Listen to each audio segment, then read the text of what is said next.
Welcome back to my channel. My name is Jocelyn, and for today's topic, we are going to talk about dual citizenship. There are a lot of Filipinos abroad or former Filipinos who wanted to retire in the Philippines or stay permanently in the Philippines for good. However, let me provide you the misconceptions. Only those who are natural-born Filipino citizens who acquired foreign citizenship can reacquire Filipino citizenship again. Who are natural-born Filipinos? Those who are citizens of the Philippines from birth without having to perform any act to acquire or perfect their Philippine citizenship. These are persons born after January 17, 1973 whose fathers or mothers are citizens of the Philippines at the time of their birth, or those born before January 17, 1973 to a Filipino father or mother, and that person elects Philippine citizenship upon reaching the age of majority, which is 18. If you did not apply for foreign naturalization, then you are still a Filipino citizen. If you applied for a foreign naturalization, or for example, you applied for US citizenship, then you are deemed to have lost your Philippine citizenship and you needed to reacquire it, and it's also by choice. So it's up to you if you want to be a dual citizen again or become a Filipino again. You are not obligated to become a Filipino again or reacquire Filipino citizenship. It's up to you if you wanted to be a foreign citizen living abroad or if you wanted to reacquire Philippine citizenship. If you applied for foreign naturalization and you still have a Philippine passport that is unexpired, you cannot use your Philippine passport to travel in the Philippines. Once you acquire a foreign citizenship, you have lost your Philippine citizenship, thus your Philippine passport is already considered void. Possession of Philippine passport does not make you a dual citizen. So this is the misconception. There is a Philippine law, it is Republic Act number 9225, which is the Philippine Retention and Reacquisition Act of 2003 and grants natural-born Filipino citizens to reacquire Philippine citizenship. Upon reacquiring Filipino citizenship, you will be restored to your civil, political, and economic rights as a Filipino citizen again. This law is also applicable to unmarried children, whether legitimate or illegitimate or adopted, if they are included in the parents' petition for reacquisition of Philippine citizenship. If you are 18 years old and above, you must elect Philippine citizenship if you wanted to become a dual citizen. When you travel in the Philippines, there are more rights and privileges for Filipinos. What are the rights and privileges of being a dual citizen? First is the right to travel. Filipinos have the right to travel, but generally, Filipinos can travel as long as you have the necessary immigration requirements. During the pandemic, Filipinos have less restrictive travel protocols for quarantine and testing purposes. In addition, you can stay indefinitely in the Philippines because you are a Filipino. Another right is the right to own land and property in the Philippines. Generally, there is a prohibition to own land among foreign nationals. Another right is the right to engage in business or commerce as a Filipino. Another right is the right to practice a profession. Make sure to comply with the requirements of the appropriate body or agency. Another right is the right to vote in Philippine national elections. Can one who requires Filipino citizenship vote in the Philippines? Yes, if you have required Filipino citizenship, you may vote in the elections provided that you comply with the residency requirements under existing Philippine election law. However, you can also vote abroad in Philippine national elections such as president, vice president, senators, and sectoral representatives under the Overseas Voting Act of 2003. Now, you can only elect officials in the national elections but not local elections. For example, if you don't have your Philippine passport, then you must present your foreign passport and 3 pages of dual citizenship documents. There are limitations if you are unable to present your dual citizenship documents. You will be treated as a Balikbayan or a former Filipino if you are unable to present the Philippine passport or dual citizenship documents. If Filipinos and dual citizens are unvaccinated, they will have to undergo 5 days facility-based quarantine and testing after arrival.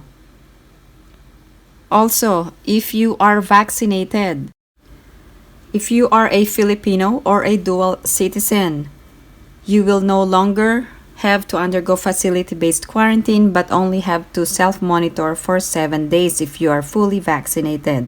In addition, your passport do not need to be valid for 6 months at the time of arrival. Also, you don't need a return ticket for 30 days.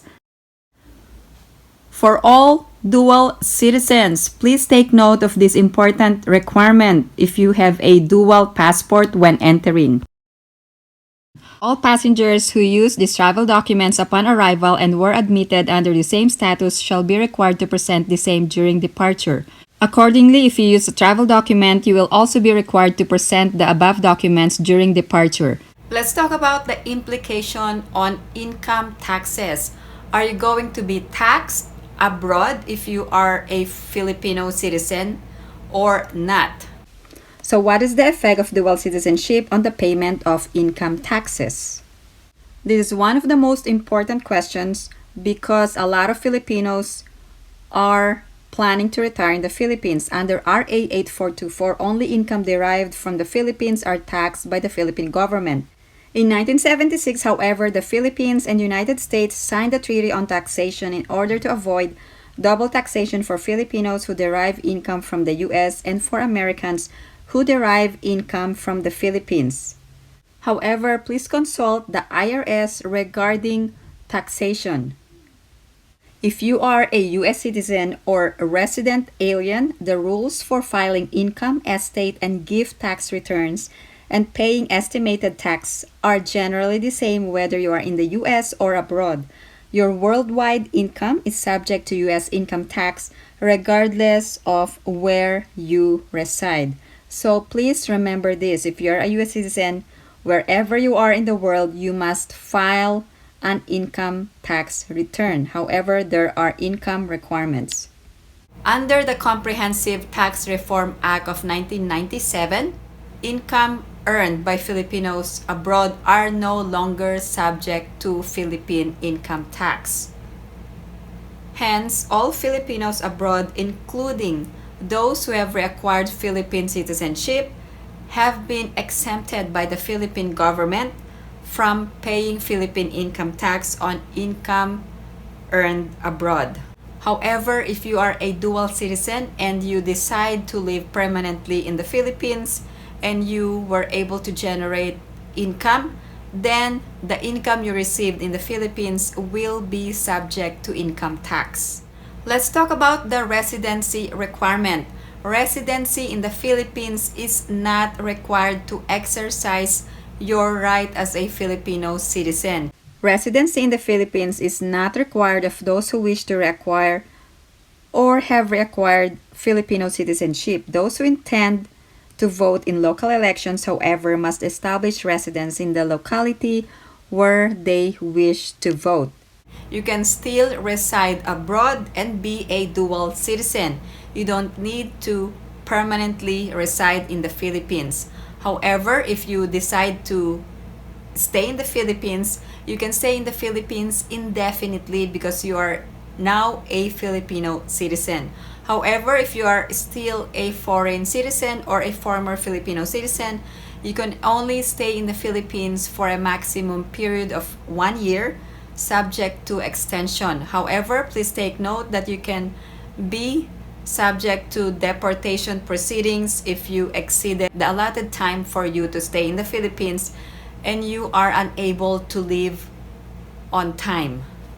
What are the disadvantages of becoming a dual citizen? If you are living abroad, you may be taxed twice because you have two nationalities. You can be taxed based on your foreign nationality and your Philippine nationality. Second, you will not have priority if you are living abroad and there is a war. Dual nationals owe allegiance to two countries. So please make sure that you make an informed decision when becoming a dual citizen. In addition, claims of dual nationalities can place a conflict. So you will be second priority in a foreign country, and the foreign country may not provide you adequate protection abroad. What do you think are the other disadvantages of being a dual citizen? I received several comments that if you applied for a federal job here in the US, you will be required to renounce your Philippine citizenship.